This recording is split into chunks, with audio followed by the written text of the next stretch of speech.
Tumshukuru sana Dr. Samia Suluhu Hassan kwa jambo hili jema, jambo la Samia Legal Aid. Lakini kwa namna ya kipekee nimpongeze mkuu wangu wa mkoa wa Arusha, Mheshimiwa Paul Christian Makonda.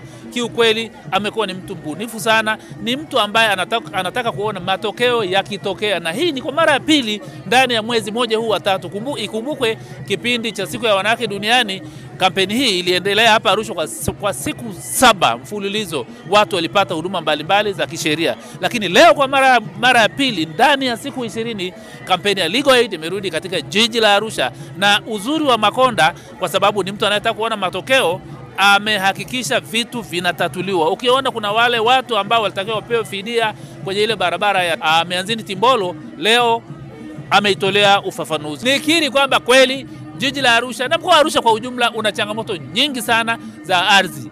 Kuna migogoro mikubwa sana ya ardhi. Sasa huu ni wakati mwafaka wa kuhakikisha migogoro hiyo inatatuliwa na mawakili mabingwa kabisa ambao wamekuja katika jiji letu, lakini ambao wameongozwa na waziri wa Wizara ya Katiba na Sheria, Daktari Damas Ndumbaro ambaye ni mbunge, alikuwa mahali hapa. Kwa hiyo mimi niwakaribisha wananchi wote waje wapate huduma hizi za kisheria katika jiji la Arusha almaarufu Geneva of Africa.